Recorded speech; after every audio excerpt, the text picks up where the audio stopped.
할렐루야. 아멘. 오늘 또 여호수아 계속해서 말씀을 드리는데 오늘은요 여호수아 4장에 있는 그 두 개 기념 12돌 세운 거 있죠. 그 얘기하고 그다음에 9장에 나오는 기브온과 그 화친을 맺은 얘기하고를 중심으로 오늘 말씀을 좀 정리해 보고자 합니다. 여러분, 우리 지도 오랜만에 한번 좀 살려볼까요? 어떻게 외웠죠? 구약의 지도. 자, 여러분이 말씀해 보세요. 맨 처음에 다 잊어버리셨어요? 기억나시는 분 얘기해 보세요. 맨 처음에 뭐부터 그리나요? 네? 카페. 카페는 생각나는 흑카페는 생각이 나는데 배 앞머리. 배 앞머리. 네, 배 앞머리 그렸고 그 다음에 여기에 빠진 조난당한 사람이 이제 여기서 닻을 내렸는데 빠져서 손가락을 이렇게 여기 뻗으려 하는데 다 안 닿아요. 안 닿죠?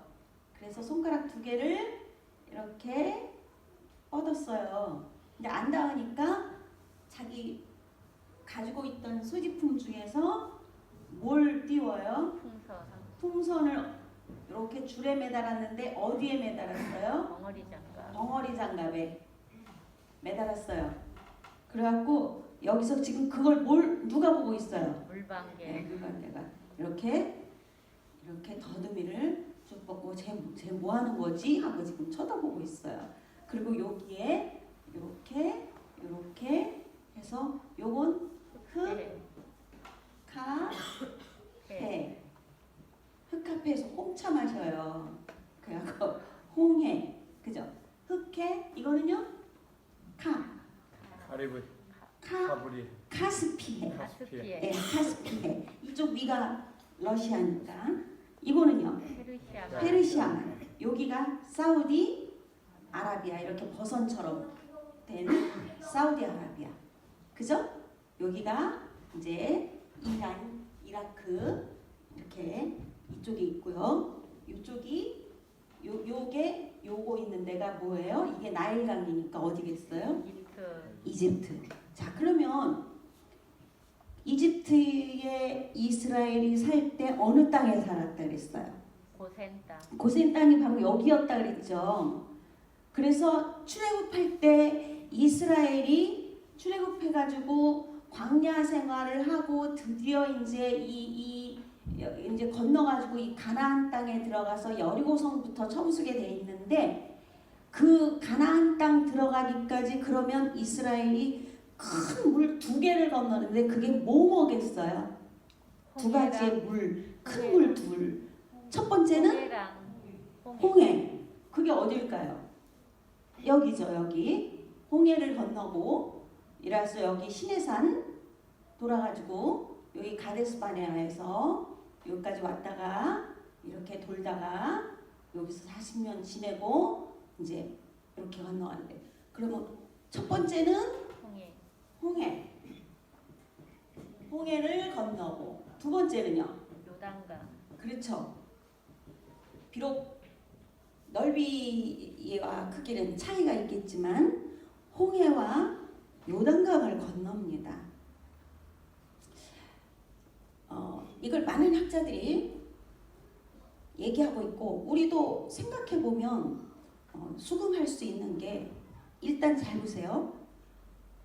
이집트의 바로 왕은 누구의 상징이에요? 그러니까 표상이에요. 바로 마귀죠. 사탄. 그죠? 우리의 영혼을 붙잡고 안 놔주려고 그러는.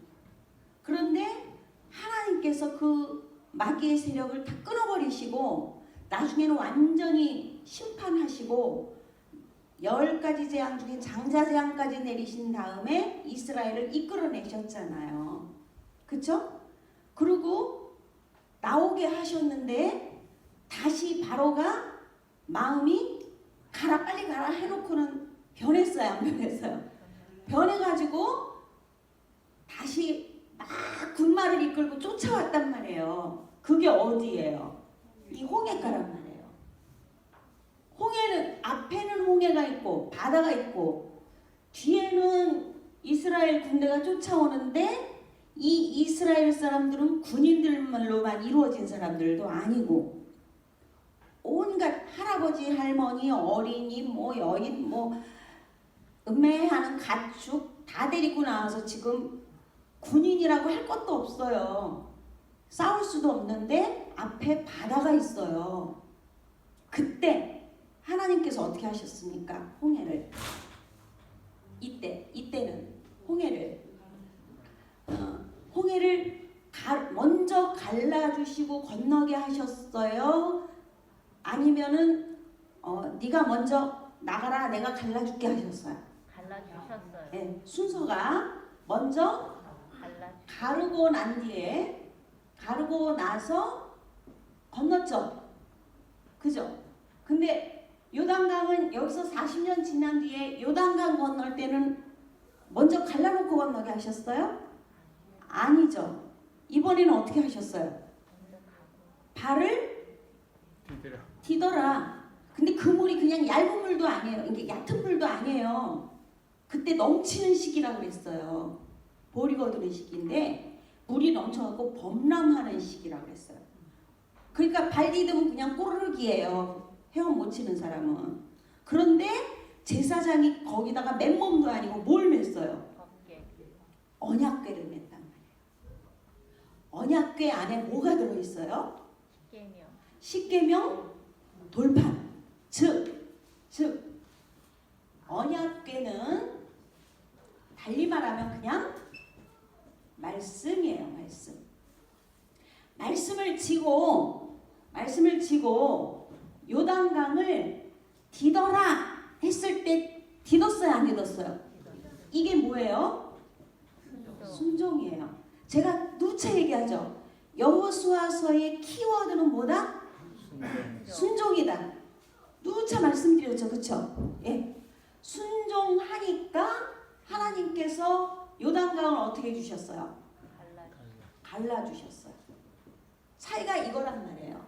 그런데 바로에게서 벗어나서 홍해를 건넜습니다.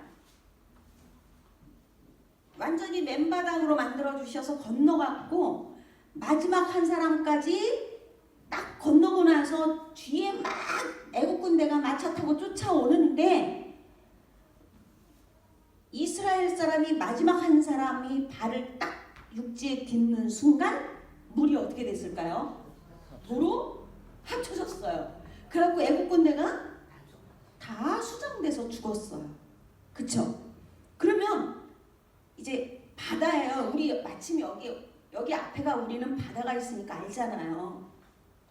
저 바다를 보면서 다시 와 우리가 저기를 어떻게 건너왔지? 그 막 넘실대는 그 바다를 보면서요. 와 어떻게 건너왔지? 다시 건너갈 수 있어요? 없어요? 이제는? 못 건너가요. 네. 그러니까 이거는요. 요때 건너는 거는 뭐를 상징하느냐면 처음에 우리가 복음을 듣고 예수님을 영접함으로 거듭나서 구원받는 거. 거듭나서 구원받은 사람은요. 이제 다시 진짜 구원받았으면요. 진짜 그러니까 그냥 설렁설렁 교회나 다니는 그거 말고요. 내 안에 복음이 들어와서 예수 그리스도로 완전히 새로운 사람이 돼버리고 성령께서 나를 장악하시는 사람이 되면요. 옛날 생활로 돌아가라면 돌아갈까요? 못 돌아갈까요? 못 돌아갑니다. 정신병자가 돼가지고요. 정신이 획 돌아갔고 돼지가 먹는 꿀꿀이 죽을 막 같이 막 먹던 사람이 정신이 돌면 다시 돌아오면 그거 같이 먹겠어요? 못 먹겠어요? 내가 저걸 어떻게 먹었지? 이럴 거 아닙니까? 그죠? 예. 다시 못 돌아가요. 그래서 요거는 구원에 관계된다면요. 이거는요, 요거는요, 성화의 문제예요. 성화. 자, 여기서 이 40년 동안 뭐 받았다 그랬어요? 훈련 받았다 그랬잖아요. 훈련. 예. 처음에 제식 훈련 받으면 좌양좌 하면 우양호 하는 사람도 있었을 것이고, 그런데 40년 동안 훈련받은 이 군인들이요, 완전히 정신무장이 다 돼버린 거예요. 2세대를 길렀기 때문에. 이게 무슨 말일까요? 구원받은 사람이 하나님께서 인도하시는 광야길이지만 그 가운데 불기둥으로, 구름기둥으로 싸매고 안으시고 업어주시고 먹여주시고 그렇게 보호하시면서 훈련을 시키신단 말이에요.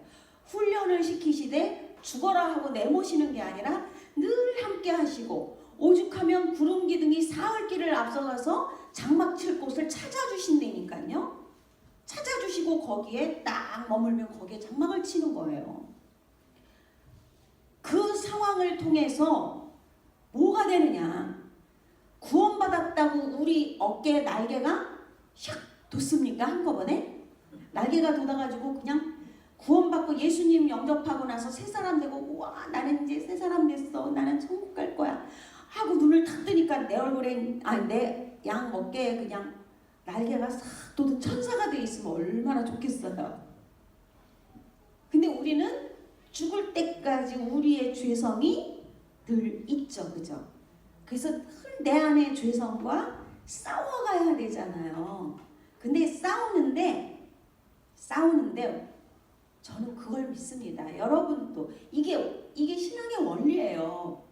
진짜 제대로 하나님께서 가르치시는 대로 한 걸음 한 걸음 걸어간다면요, 어제보다는 오늘의 내가 낫고요, 오늘보다는 내일의 내가 낫고요, 지금의 나보다는 죽을 때의 내가 나을 거예요. 영적으로. 그게 뭐예요? 성장이라는 거죠. 성수. 그쵸? 그걸 바로 성화라고 얘기해요. 근데 이 성화는 100% 이 땅에서 이룰 수 있을까요? 안 돼요. 혈과 육에 속한 자, 이 몸이 혈과 육이, 피도 있고 이 살이 있잖아요. 이 육이 있잖아요. 흙으로 만들어진. 이거 땅으로 돌아가야 돼요. 요건 땅으로 돌아갈 몸이지 저 하늘에 속한 몸이 아니에요. 그러니까 우리는, 이건 장막집이라 그러잖아요. 이거 벗고 놓고 가야 되는데 우리 속사람을 하나님이 기르신단 말이에요. 지금 저 천국에 어울리는 시민으로 지금 계속 우리를 다듬어 가시는데 그 과정이 성화라고요. 이게 바로 이거예요.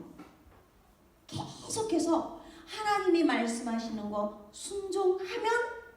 순종한 뒤에 우리가 기도하는 바가 응답이 돼요. 맨 처음에 초신자일 때는요, 이게 아니라 요거부터 해주셔요. 아니 맨 처음에 예수의 예자도 모르고 들어온 사람한테요, 하나님께서요 시험거리 주시고요, 너 요단강 발 디뎌 그럼 다 도망가죠. 그죠? 그러니까 하나님이 맨 처음에는 홍해를 갈라놓고 건너게 하셨단 말이에요. 갈라놓고 너희는 건너기만 해. 이게 초신자 때라면 신앙생활 해 나가면 나갈수록 하나님이 우리에게 요구하시는 건 성화고, 신앙의 연조가 더 깊어지면 깊어질수록 이 성화의 단계를 위한 한 단계 한 단계 올라가기 위한 시험의 깊이는 더 깊어지겠죠. 이제 막 교회 들어온 초신자가 하나님께 겪는 훈련과 목사님이 겪는 훈련이 같겠습니까? 다르죠. 그쵸? 예. 교회 우리 중직자들이 겪는, 하나님 앞에 개인적으로 겪는, 하나님과 1대1의 관계에서 겪는 훈련 과정이 있을 거예요. 그것과 새신자가 겪는 훈련 과정이 같겠냐 이 말이에요. 유치원생한테 대학원생 시험지 주는 데가 어디 있습니까? 줘봤자 그건 휴지지. 그런데 요때 건넜는데, 자 이제는 성경을 좀 봐야 돼요. 여호수아 4장을 펴세요.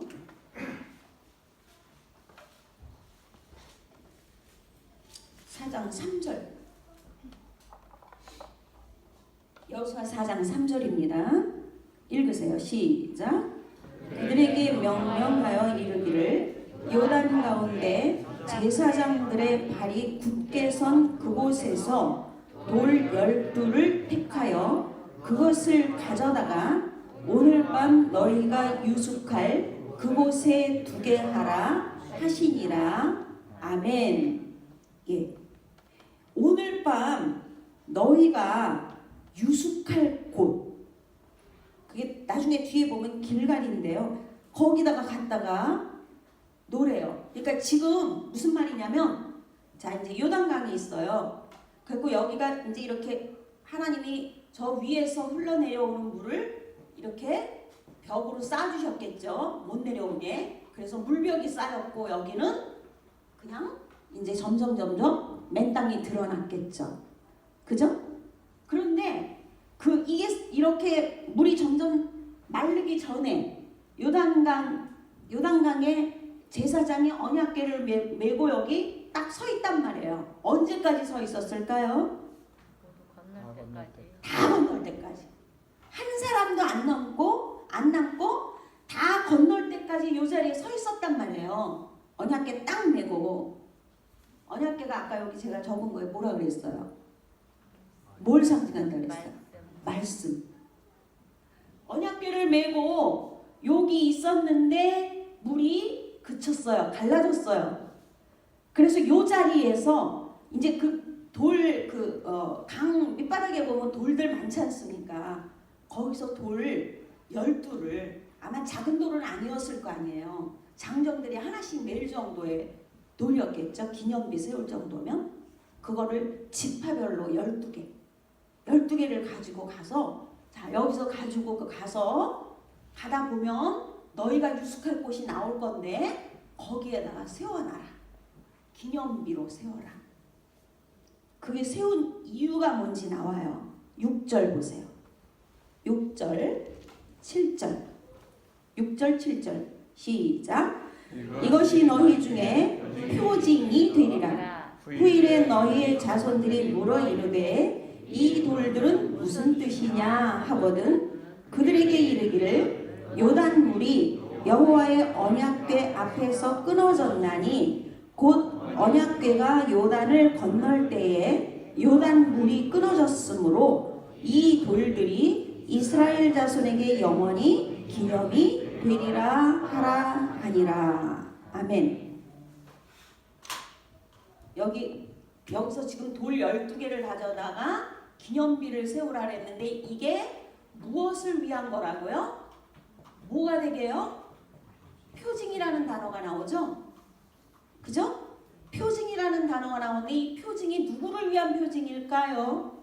나를 위한 걸까요? 내 자손을 위한 걸까요? 자손. 나중에 내 자손이 내 손을 잡고 아빠, 할아버지 이 기념비가 무슨 뜻이에요? 이게 뭐예요? 왜 여기에 서 있어요? 그럴 때 설명을 해주려는 거예요. 우리가 이 땅에 들어올 때 하나님이 이 물을 요단을 갈라주셨어. 그래갖고 싹 바닥이 마르게 해주셔서 우리가 건넜다.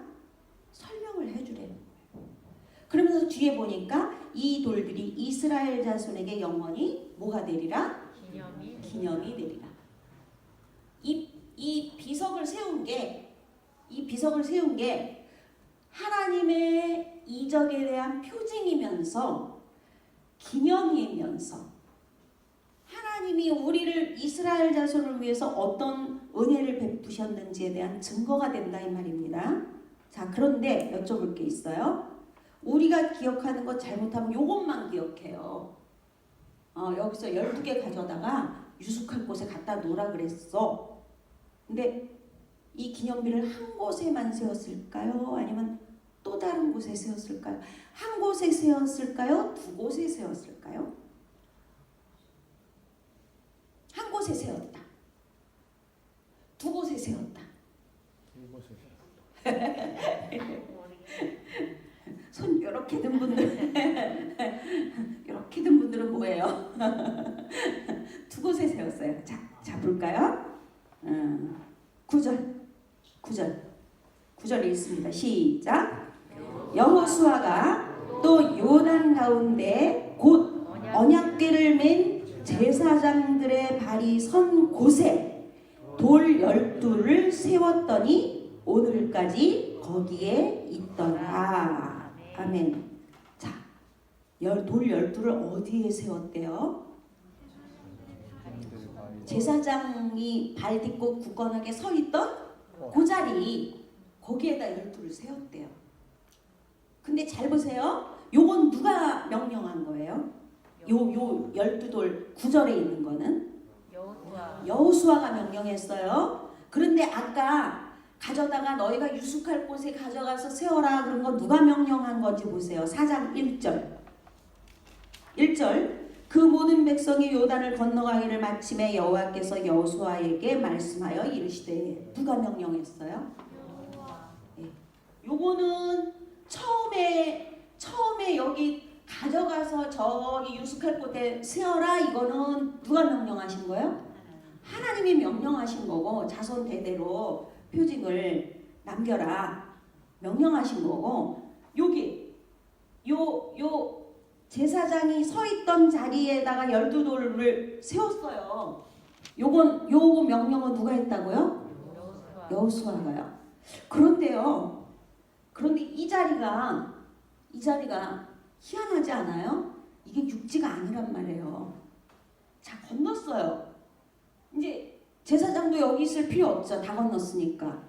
그럼 건넜죠.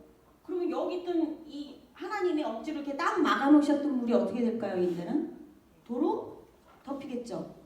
그러면 여기에 세워놓은 요 12돌 기념비가 보일까요? 안 보일까요? 안 보이죠. 근데 안 보이는데 기념비를 세웠단 말이에요.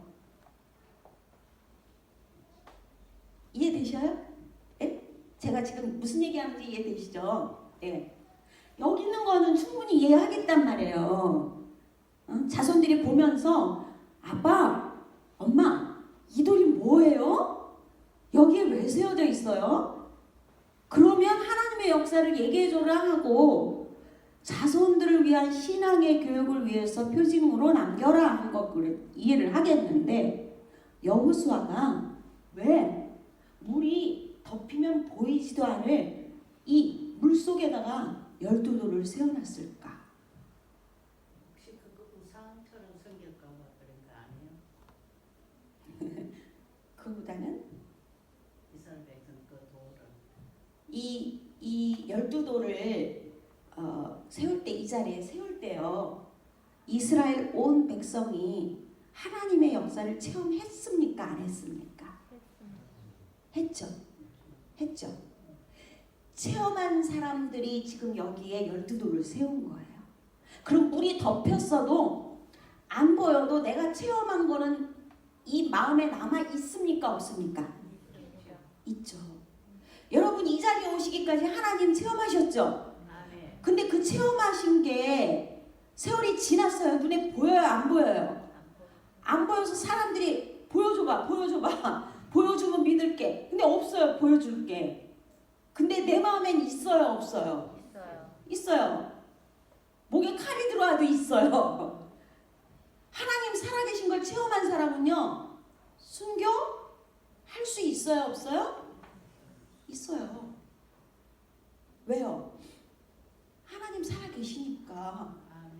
네.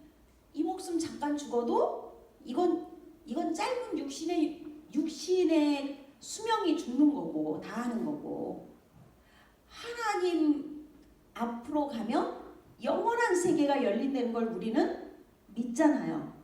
근데 그걸 믿는데 그냥 허공을 보고 믿는 것도 아니고 최면술 당해서 믿는 것도 아니고, 그죠? 하나님이라는 분을, 살아계신 그분을 만났고 체험했고, 체험이라는 게 뭡니까? 눈앞에 보고 목소리 들어야만 체험입니까? 뭐예요? 우리가 할 수 있는 가장 좋은 체험은 기도하고 응답받는 거예요. 기도하고 응답받고, 기도하고 응답받고.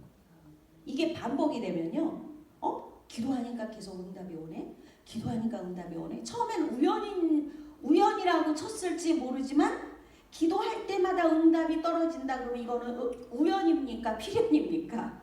필연이 돼버리죠. 살아계신 하나님이 내게 살아계신 증거를 보여주시는 거예요. 그게 쌓였으니까 우리에게 증거가 되는 거고, 내가 배우고 확신한 일에 뭐하라? 거하란다는 건 뿌리박고 움직이지 말라는 거예요. 요동하지 말라는 거예요. 근데 요동하지 않을 수 있는 근거가 어디 있느냐? 바로 체험신앙이다 이 말이에요.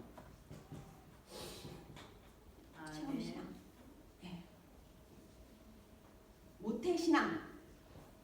모태신앙입니까? 모태신앙입니까? 모태신앙의 장점 많아요. 뿌리가 참 깊어요. 모태신앙은요. 왜요? 어려서부터 들은 것들이 많잖아요. 교리적으로 튼튼하죠. 근데요, 여기서 그치면요, 모태신앙은 이 모태신앙이 돼요. 뭐가 빠졌어요? 이게 빠졌어요.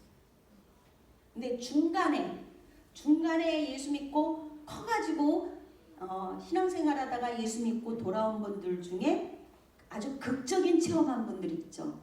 그런 분들은 돌아오면 뭘 해요? 뭐부터 하고 돌아와요? 체험부터 하고 돌아온다니까요. 이 모태신앙은 이걸 통해서 오는 게 아니라 집안의 가풍과 가훈과 어른들의 교훈을 따라서 그냥 교회 안에서 자라는 게 당연한 걸로 알고 자란 그런 신앙이에요. 그러니까 이걸 거치기 전에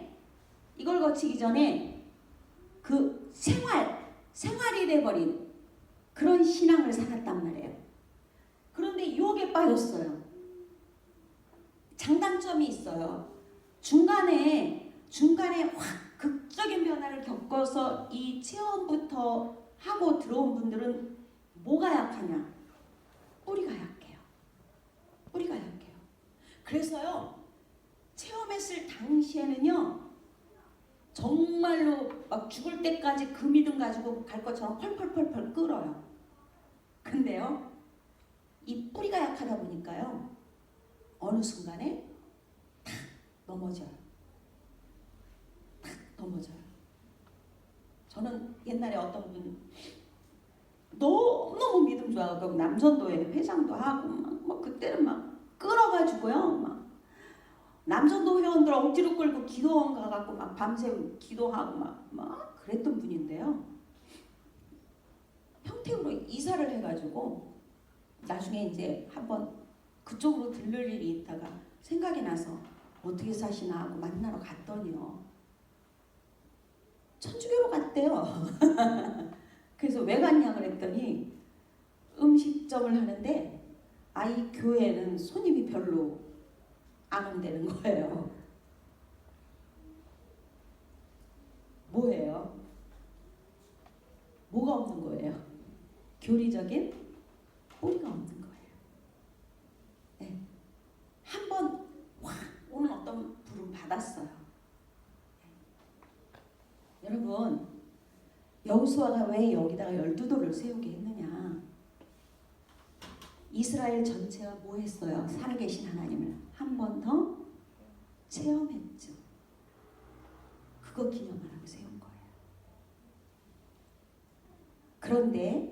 그런데요, 이게 맨날 이렇게 넘치는 요단강이 마를 때 있죠. 가뭄이 들어갔고 마르면 이게 드러날까요? 안 드러날까요?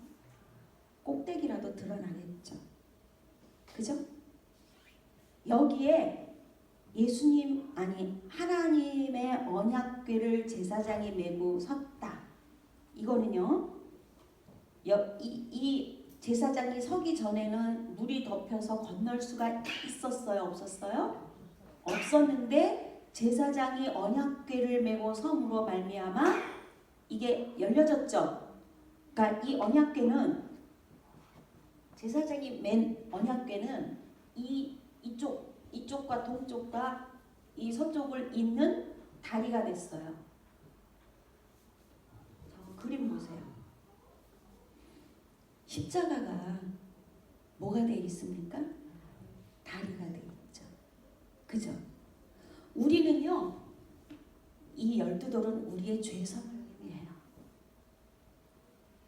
우리의 죄성이 하나님의 은혜로 물속에 잠겨서 죽었어요. 죽었어요. 말씀 한 군데만 보실게요. 로마서 6장. 로마서 6장 246쪽입니다. 신약에. 로마서 6장 3절 4절 3절 4절 읽으세요. 시작. 무릇 그리스도 예수와 합하여 세례를 받은 우리는 그의 죽으심과 합하여 세례를 받은 줄을 알지 못하느냐?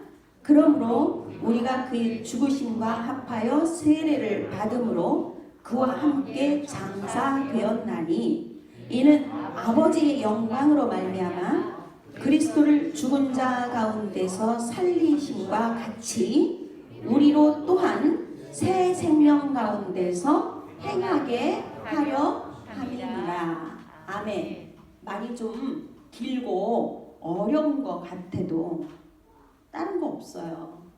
물이 있어요. 세례라는 단어가 나왔어요.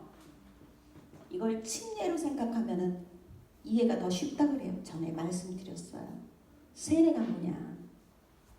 내 옛 자아가 물속에 잠기면 죽어요? 안 죽어요? 안 나오나? 죽어요. 이건 내 옛사람이 죽는 거예요. 옛사람은 죽고 이제 물 밖으로 나오죠. 세례 받을 때 나오면 이때 나오는 사람은 이 사람이 아니에요. 새 사람으로. 이게요 부활하고 누구를 따라서요? 예수 그리스도를 따라서 부활했다. 그게 세례다. 지금 읽은 말씀이 이거예요. 그러면요 여기에 12돌을 놓은 거 요거는요 나의 옛사람 이쪽 건너기 전에 이 옛사람을 여기다 묻어두고 가는 거예요. 묻어두고 가는데 문제는 우리가 살다 보면요 나의 죄성이 강팍해져 갖고 드러날 때 있어요 없어요? 있어요. 여러분은 날마다 성자처럼 사십니까? 저는 막 그게 이렇게 드러날 때가 있어요. 그러면 그때가 언제냐? 요게 이제 가뭄이 들어가지고 요게 이렇게 보일 때예요. 예수 그리스도께서 십자가에 죽어주심으로써 여기 건널 수 없는 나를 다리가 되어주셔서 건너게 해주셨어요. 그런데 그 도구가 뭐냐? 도구가 언약궤 말씀이에요. 오늘날 우리에게. 우리는요 말씀이라는 나침반이 없으면 절대로 구원을 받을 수가 없습니다. 자기 혼자서 구원 받을 수 없어요. 예수 그리스도가 없는데 뭘로 구원 받습니까? 뭘로 구원 받아요? 6월 달에요. 이스라엘에서요. 전 세계 종교 지도자들이 다 모여서 이제 종교 연합 성명서 발표할 겁니다. 하기로 돼 돼 있어요. 라마 누구라 그러죠? 또 달라이 라마. 달라이 라마. 그 사람도. 그다음에 불교뿐 아니라 회교 그 알라신 믿는 회교도부터 시작해가지고 온갖 종교 이 세상에 있는 종교 지도자들 유명한 사람들은요 다 몰라요. 그 수장이 누구게요? 그 중에 중심에 선 사람이 교황이에요. 교황이 그거 딱 잡고 있어요. 하나로 만드는 거. 근데 문제는 거기에 죽어라고 말 안 듣고 섞이지 않는 딱 한 가지 종교가 있어요. 누굴까요? 기독교. 그것도 개신교. 프로테스탄트라는 개신교. 우리는 그 안에 섞여요, 못 섞여요? 왜요? 오직이잖아요. 오직이면 두 개면 오직이라고 해요? 하나니까 오직이죠. 진리의 길은 오직 하나다. 진리의 길은 예수뿐이다. 하나님이 구원받을 만한 다른 이름을 우리에게 주신 적이 없다. 이게 우리가 주장하는 거거든요. 근데 그걸 그 사람들은 그런 우리를 뭐라고 얘기하느냐? 이렇게 얘기해요. 근본주의자. 이제 앞으로 많이 듣게 되실 거예요. 이 말. 근본주의자는 뭐냐? 똑같이 예수를 믿는데 우리는 예수교 장로회죠. 그쵸? 예장이잖아요. 예장 중에서도 우리는 합동이고 예장에 통합이 있고 예장에 고신이 있고 예장에 대신이 있고 이렇게 있는 것처럼 예수교 장로회 말고 기독교 장로회가 있어요. 예장이 아닌 기장이라고 있어요. 거기는 시작부터가 자유주의 신학이에요. 자유주의 신학이라는 것은 기적으로 못 받아들여서 이거는 이런 뜻일 거야 하고 자기가 그냥 하나님의 기적을 마음대로 해석을 해버려요. 기적으로 그냥 못 받아들여요. 오병이어의 기적? 어린이가 그거 음식 내놨는데 어른들이 감동받아서 숨기고 있던 거 다 내놨더니 12광주리가 넘치게 다 먹고도 남았어. 이런 식으로 해석해요. 그게 자유주의 신학이에요. 그 사람들은 근본주의자라고 안 해요. 근본주의자는 누구냐? 우리처럼 말씀을 그대로 믿는 사람들. 말씀이 그러면 그렇다고 믿는 사람들. 말씀에서 동성애가 죄라고 합니까? 안 합니까? 합니다. 죄라고 했어요. 그냥 죄라고 했어요? 돌로 쳐 죽일 죄라고 했어요. 말씀이 그렇게 얘기하면 우리는 그 말씀대로 그렇게 얘기하는 수밖에 없어요. 그러면 그들과 우리가 어울릴 수 있습니까? 없습니까? 못 어울려요. 이제 그들의 타켓은요. 전 세계적으로 타켓은 근본주의자들을 향합니다. 지금도 그 단계를 밟아가고 있어요. 근본주의자. 무슨 테러리스트 같죠? 이렇게 이름 붙여놓으니까. 그냥 우리는 말씀대로 믿는 것뿐인데 그냥 말씀 믿는 것뿐인데 우리를요 근본주의자라는 이름을 붙여서 사냥하기 시작할 겁니다. 이때 여러분 어떻게 하실 거예요? 이때 어떻게 하실 거예요? 하필이면 그 시대가 지금 우리 눈앞에 와 있어요. 내 발 앞에 와 있다고요. 어떻게 하실 거예요? 제가 여러 번 말씀드렸죠. 믿음은 근력이다. 한 번에 아무리 마음 먹는다고 이게 이게 턱걸이가 20번, 30번 마음 같아는 될 것 같은데 됩니까? 연습해야 되죠. 네. 근력이 있어야 된단 말이에요. 믿음의 근력. 지금은 그때 되면 다 될 것 같죠. 아무래도 나는 내 믿음 지킬 거야. 근데 지금 띵까띵까 하고 있는데 말씀 전혀 쳐다보지도 않고 기도도 안 하고 감사, 찬양 없어요. 교회 나올 때만 막 거룩 찬양. 근데 실생활 속에서는 불신자와 똑같이 옆에 있는 불신자 동료와 똑같이 살아요. 하나도 다를 게 없어요. 그런데 그때 가서 근력이 갑자기 길러지냐 이 말이에요. 근본주의자라고 사냥 받을 때 여러분 부인 안 할 수 있습니까? 이거 지금 꼭 생각하셔야 돼요.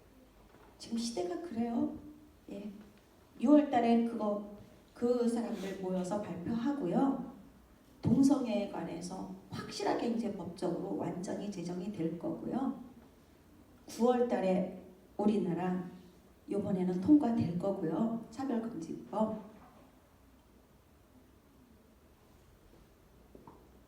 아주 지금 차근차근 단계 밟아가고 있어요. 근데 두려워할 게 없어요. 반대로 생각하면 주님 오실 때가 멀었다 가깝다? 가깝다. 우리 누구 만나려고 신앙생활 합니까? 예수님. 예수님 만나려고. 예. 그 그리운 예수님 만날 때가 이제 가까운 거예요. 가까운 거예요. 두려워할 필요 없어요. 예. 내가 믿음으로 딱 서 있으면요. 하나님이요. 이 안에 힘 주셔요. 제자들에게 얘기하셨어요. 너희가 나 때문에 공회에 잡혀가거든 무슨 말로 변론할까 미리 염려하지 마라. 너희 입에 성령께서 할 말을 넣어주실 것이다. 무슨 말이에요? 때가 돼서 만약에 우리가 우리의 신앙을 변론해야 될 때 되면 오 내가 이렇게 말 잘했어? 예, 그렇게 내 안에서요 예수님을 변론하는 말이 나올 거고요. 내 신앙을 담대하게 고백할 수 있게 될 거예요. 근데 성령께서 그 힘을 주시려면 근력 없는 사람에게는 못 주신다 이 말이에요.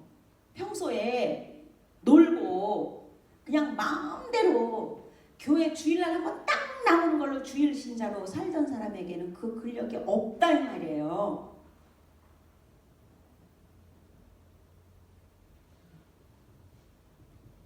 근력을 기르셔야 돼요. 말씀 꼭 읽으세요. 말씀 읽고요. 많이 안 읽어도 괜찮아요. 읽고요. 은혜 되면요. 그 말씀 붙잡고 기도하세요. 한 절이라도 좋으니까. 그리고 그걸요. 식구들에게 나누세요. 내가 오늘 이 말씀으로 이래서 은혜 받았어. 한마디라도 들려주세요. 잊지 마십시오. 따라서 해보실래요? 신앙은 근력이다. 근력이다. 아멘. 뽀빠이. 근력이다. 이 근력은 아무 때나 가만히 있다고 길러지는 게 아니라는 걸 기억하시고 신앙의 근력을 지금부터 잘 길러가시기 바랍니다. 아멘. 기도하겠습니다. 하나님, 주님 오실 때가 가까워서 우리는 기쁩니다. 그런데 그 기쁨 한 옆에 환난, 우리가 지나가야 될 고난의 때, 그것이 인간적인 생각으로 두려워질 때가 있습니다. 주님, 그것이 크건 작건 간에 우리 힘으로는 아무것도 이겨낼 수 없음을 우리는 압니다. 요단강을 한 발자국도 주님의 능력이 없이 어찌 건널 수 있었겠습니까? 주님의 능력만이 요단강을 가르는 힘이 되고 건너는 힘이 됨을 믿습니다. 오늘 우리에게 말씀을 주셨사오니 그 말씀을 붙잡고 연구하고 묵상하고 그리고 그 말씀 붙잡고 깨달은 대로 기도하고 성령님을 내 안에 가득가득 채워감으로써 성령의 충만함을 받음으로써 믿음의 근력이 날마다 커져가는 어떤 일이 닥쳐도 당황하지 아니하고 오히려 안연하게 전쟁이 일어난 나를 치료할지라도 내가 오히려 안연하리로다. 시편 기자의 고백처럼 우리의 믿음이 그렇게 굳건히 바로 설 수 있도록 말씀 위에 설 수 있도록 우리를 붙잡아 주시옵소서. 우리 주 예수 그리스도 이름으로